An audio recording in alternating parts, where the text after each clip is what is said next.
I know some of you like to have eye candy. Uh, what's in the frame there is the inside of an IF can for a Collins 51J-1. And it's not very elegant. It's two blobby type coils.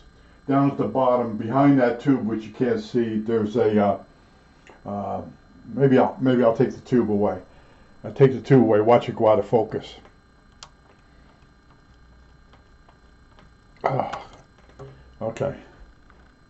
With the tube away, you can see a domino type capacitor, and those are not the greatest capacitors.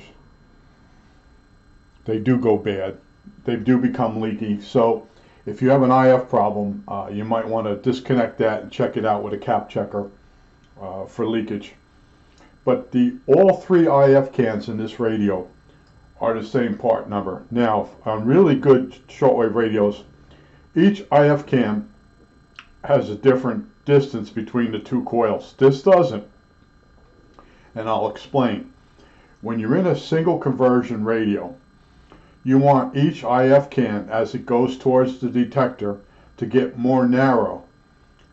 You're going to need more amplification as you go along. So the first IF can off the mixer will the coils will be closer together. It'll be a wider IF.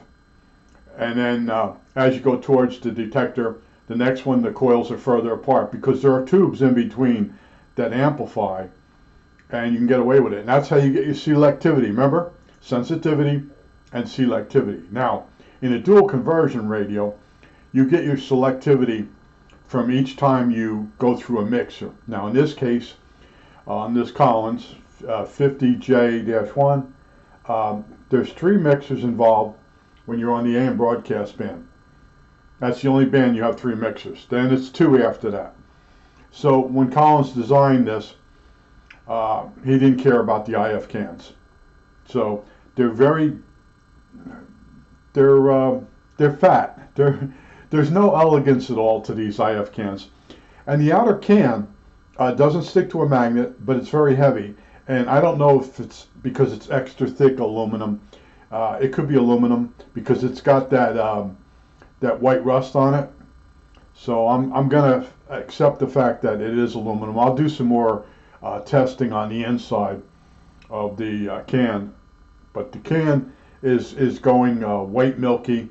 Since I got it, it changed. So this radio has been touched up for the photos, and it is what it is. It's from a dealer, and I do work on it a little bit every day. But I just wanted to show you what the IF can looks like inside. There are pictures on the internet of the inside of the parts of this radio, but it's done in such a way that you might get lost. In other words, I'm showing you the shot on the radio, and I'm trying to get the best advantage shot so you can actually understand what the part is. I show you it moving. See, a static picture of a bunch of slugs that go up and down isn't as good as me showing you a video of it. That's why I'm trying to make my videos different than everybody else's. I go look at when I need help, I go look at their videos and I'm like, that didn't help anything. Why did you even bother doing it? Well, they're doing it to show you they own the radio and to stroke it. Look what I bought. Look what I bought for $1,500. I'll just say, look what I got for $530. It's two different attitudes, and I just want to explain to you. You know, the IF cans on a command radio, they're a piece of freaking art. I showed you one. Go back and look at the video. It's a thing of beauty when you open it up. Where this is just, I can't think of the word right now. Some of these words are Unitarian. No, not Unitarian. Utilitarian. Yeah, that sounds about right. In other words, it's just put an IF can there. Give me 3 IFs. Yeah, 3 IFs are better than 2. But the selectivity of this set comes from the fact that they have 2 mixers in it. It's dual conversion. And the other big feature is that PTO. Now that PTO is once it warms up, it doesn't drift. Well, it drifts a tiny bit, but back in those days, you basically say, it's a non-issue. And go read up on the PTOs and what's inside. It's an insane asylum in there. I don't have the one I want to explain to you how Rube Goldberg it is, but nobody came out with anything better. And if it needed a mouse in there to make it better, he'd have a mouse in there to make it better. And you say, why did he put a mouse in there? Well, that was the only way at the time to make it that good. And you keep saying, this is crazy. Well, it's crazy by today's standards. But back when this guy was doing this stuff, he was considered a genius because he was getting done with what nobody else could seem to do at the time. And the other thing, too, is he got it done. And he stayed with it. And a lot of people do a lot of talking. I tell you, people talk is cheap. But to actually get done what he did and get the specs that he got out of this radio.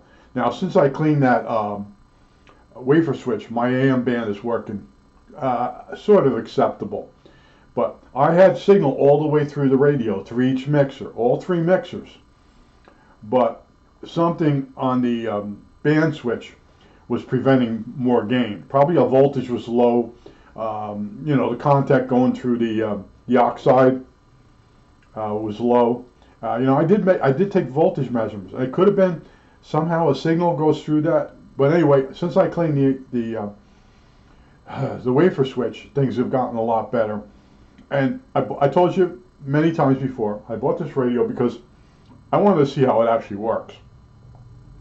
I don't want to just read a paragraph and then repeat it back like a parrot. I want to actually see it work. I want to see those cams go up and down, or turn and move the what would you call it? The assemblies, the piston assemblies go up and down, and they call it a rail. So in other words, when you turn the band switch, I showed you that instead of switching in a bunch of coils in and out, they have coils that adjust to the band that you turn it to, and those coils, when you on the band switch, they're considered a bandpass setup, a bandpass filter, and the antenna comes in and it goes to one coil that's tuned, then it goes on to a tube, and then two more coils, and then into the first mixer. So the modern receivers basically use his bandpass filter idea, only their bandpass filter does not tune, it doesn't move. They have a separate setup for each band, and his move is slick, it's different, but each designer has his strong suits and his bad suits. In other words, if I'm using the right word, in other words, his PTO was the big thing, and then he put in the this band selector or bandpass selector. Those two ideas I say are his, and then the three IFs in a row that are all the same, no big deal. And there's a tool to tune the IF cans that it comes with the radio, it's clipped on the back. You could probably fudge it with a regular screwdriver or a quick tool you could make yourself. But the IF is 500 kilohertz. It's higher in frequency than the standard of 455. But you can see those bundles of probably Litz wire, and it might be quite big Litz wire. I'm not going in there, I'm not going to break something, but in other words, if you wind a coil with Litz wire, because while it's when it's operating, the electrons get pushed outward on a wire. So if you got a wire and it's got an RF signal running through it, the electrons are running on the outer surface. It's called skin effect. It can't run through the center of the wire because the electrons are repelling themselves out. So if you take a bundle of insulated wires and run them together, it's usually you call it Litz. That was his idea. So all your electrons are running on the surface of the littler wires, and the littler wires, the outer surfaces add up to more than one thicker wire. So this could be wound with Litz wire. I'm not going to go digging that deep. You can spend months just looking at IF can designs, and then if you get to Is it a Hellcrafters S40? Hellcrafters has this radio that a lot of people collect. It's a piece of crap, and all three IF cans look like they're from a car radio, and that's when you start realizing that that's a single conversion radio. You don't want that. You don't want all three IF cans to have the same bandwidth when you have a single conversion radio. That messes up the selectivity. And then they try to give it back to you in another place. Sometimes they don't care, because they know the consumer most of the time will buy the radio by cost, unit cost, a price point is the word they use. And you see a radio and you save up your money and it's $85. You start looking around, and the ad is designed to trick you because they know you got $85, and you spend $85 and you get this radio and you're disappointed. Meanwhile, for $120 you get something really special, but they got you by price point.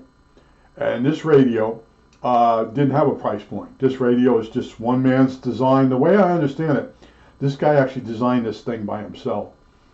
And go read up on Collins. It's the whole thing is pretty interesting. I think that's it. All right, that's it.